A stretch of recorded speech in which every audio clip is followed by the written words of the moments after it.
Hey there! Today we're diving into one of the most incredible survival stories in medical history. Grab your popcorn, because this one's a wild ride. Meet Phineas Gage, a railroad construction foreman who lived in the 19th century. Now imagine this, it's 1848, and Phineas is working on a railroad in Vermont. He's a hard worker, a guy who's got it all together. But one fateful day, everything was about to change. Picture the scene. Phineas is using a 13-pound iron tamping rod to pack explosive powder into a hole. But, as luck would have it, there's a spark. The powder explodes, sending that iron rod flying straight through his skull. Can you believe it?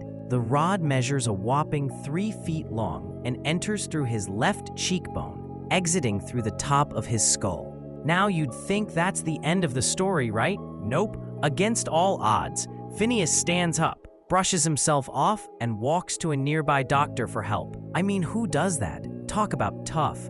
But here's where it gets even crazier. Phineas survives the accident.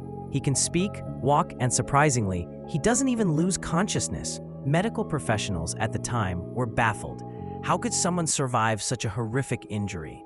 Phineas was a walking miracle. But wait for it, because this is just the beginning of the story. While he physically recovered, something started to change within him.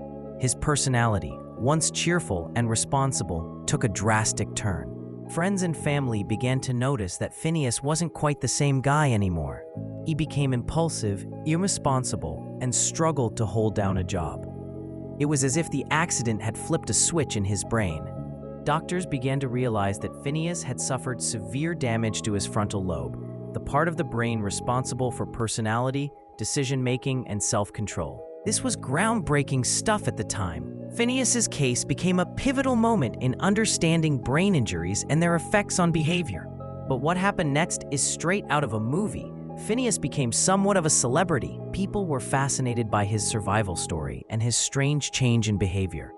He toured the country, sharing his experience and even earning some money by being a living example of medical mystery. Imagine having an iron rod go through your skull and then becoming famous for it. Phineas eventually moved to California, where he worked in a variety of jobs, but he never quite regained his old self.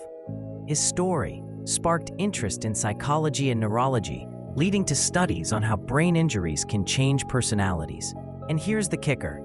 Phineas Gage was never just a case study. He became a symbol of how resilient humans can be. His life, his struggles, and his transformation pushed the boundaries of what we understood about the brain. Even today, Phineas's story is taught in schools, illustrating the connection between